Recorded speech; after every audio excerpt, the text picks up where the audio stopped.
এটা কেন করলে, এটাই উনার জিজ্ঞাসা আমার কাছে। আর করলেন ছেড়ে কেন গেলেন, তাও আবার সবে মাত্র বিয়ে করে সঙ্গে সঙ্গে যুবতী ঘরে রেখেই চলে গেলেন। এর কারণ আছে, অবশ্যই তোমাকে জানাবো। আর বলেছে এমন একটি ভক্ত আমাদের যেমন হরিদাস ছিলেন, হরিদাস 3 লক্ষ নাম জপ না করে কোনোদিন জল গ্রহণ করতেন না। সে হরিদাসটা কে ছিল এর আগেও বলেছি আমি। স্বয়ং সৃষ্টিকর্তা ব্রহ্মা, স্বয়ং সৃষ্টিকর্তা যিনি ব্রহ্মা, তিনি কলিযুগে এসে হয়েছেন জবন হরিদাস। জবনের ঘরে, মুসলমানের ঘরে লালন পালন হয়েছিলেন বলে, তাই তো বাবা আপনারা অনেকে জানেন। একটা সন্দেহ জেগেছিল, দ্বাদশ রাখালকে চারিদিকে বসিয়ে উনি মাঝখানে থেকে বাড়ি থেকে ওনারা যে সকল খাবারের দ্রব্য নিয়ে গিয়েছিলেন, সব খাবারের দ্রব্যগুলি এক জায়গায় করে ওই দ্বাদশ রাখাল তুলে তুলে কৃষ্ণের মুখে দেয়, আবার ওনারা নিজেও খায়। ব্রহ্মার সন্দেহ হলো, কি ব্যাপার, ভগবান তো কোনোদিন কারণ একটু খাবে না। তো ওনার সন্দেহ হলো বলে উনি কি করলেন, 9 লক্ষ ধেনু হরণ করে নিয়ে চলে গেলেন, বিয়ে করে রাখলেন। সঙ্গে সঙ্গে কৃষ্ণ কি করলেন, যেমন 9 লক্ষ ধেনু ছিল, উনি আবার সেই রকম 9 লক্ষ ধেনু সৃষ্টি করে ফেললেন। এইবার ব্রহ্মা লক্ষ্য করলেন, দেখি তো আমি যে ধেনু বৎসগুলি হরণ করে নিয়ে আসলাম, আবার দেখছি সেই রকমই অবিকল কৃষ্ণের কাছে, তাহলে আমি যেগুলিকে চুরি করে নিয়ে আসলাম সেইগুলি কি ওইখানে না ওইগুলি এখানে? ওখানে গিয়ে দেখছি আবার ছুটে চলে আসছে। মানে মানুষকে ভূতে ধরলে যা হয়, ব্রহ্মার দশা তাই হয়ে গিয়েছিল, যে কি করা যায়। সঙ্গে সঙ্গে উনি আর সেই 9 লক্ষ ধেনু রাখতে পারলেন না। সঙ্গে সঙ্গে কৃষ্ণর কাছে এসে ক্ষমা চাইলেন। কৃষ্ণ বলল, আমি তোমাকে ক্ষমা করতে পারবো না। ক্ষমা করবে কে? তোমার যিনি পিতা, তুমি তোমার পিতার কাছে যাও। পিতার কাছে গিয়েছিলেন, পিতার কাছে গিয়ে পিতা বলল, শোন, আমি তোকে ক্ষমা করলে হবে না। এই জগতের পিতা যে কৃষ্ণ না বজে বাপ, জন্ম জন্মান্তরে পাই সে পিতৃত্ব হিস্তাপ। তুমি কৃষ্ণর কাছে গেলেই যথেষ্ট, কৃষ্ণ ক্ষমা করলে আমার ক্ষমা হয়ে যাবে। সেই 9 লক্ষ ধেনু হরণ করার অপরাধে তাদের তো লীলা, মুসলমানের ঘরে গিয়ে তাকে লালন পালন হতে হয়েছিল। তার পিতা ছিল, মাতা ছিল, বাল্যকালে পিতা মাতাকে হারিয়েছিল।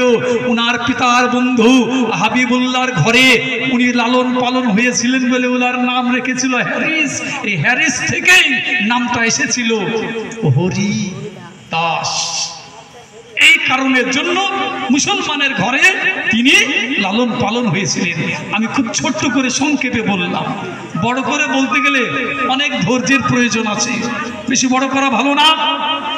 করছি সব ভুল, গ্রন্থ মানি না, শাস্ত্র মানি না, সাধুগুরু বৈষ্ণব মানি না।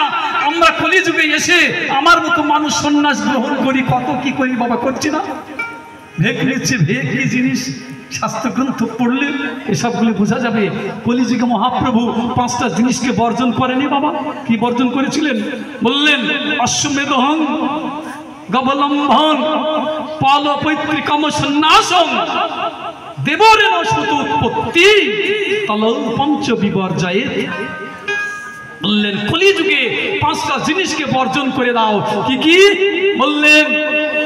অশ্বমেধের যোগ্য হবে না কলিযুগে। আর কি বললেন? গোমেদ যোগ্য হবে না, সন্ন্যাস গ্রহণ করা চলবে না, আইনে না। আমি যা করে গেলাম তোমরা করো না। শাস্ত্রে চৈতন্য চরিতামৃতে লেখা আছে, সন্ন্যাস নিও না।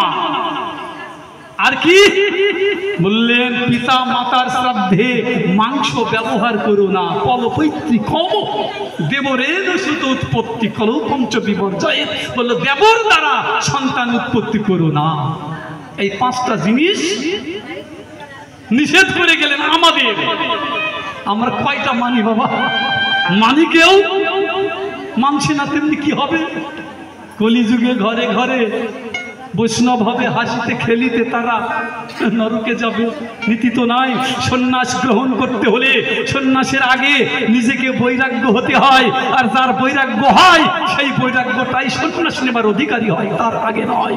শাস্ত্র পড়তে হয়, গ্রন্থ পড়তে হয়, জানতে হয়, তারপরেই তার সন্ন্যাস গ্রহণ নিতে হয়। সন্ন্যাসের আগে কতগুলি কাজ আছে, সেইগুলি করতে হয়।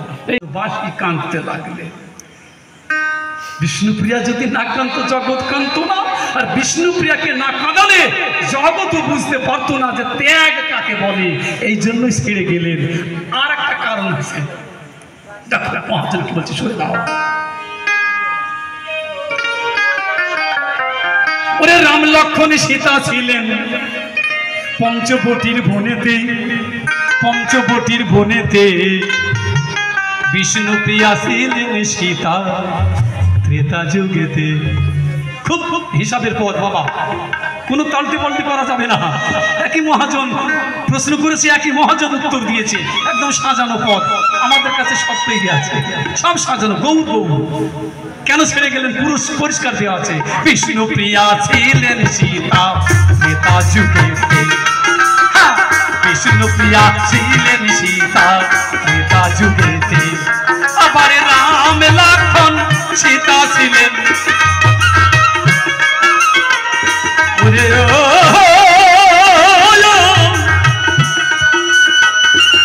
ওই দেখেন রাম লক্ষ্মণ সীতা ছিলেন পঞ্চবটির বনেতে, বিষ্ণুপ্রিয়া ছিলেন সীতা ত্রেতা যুগেতে, ত্রেতা যুগেতে।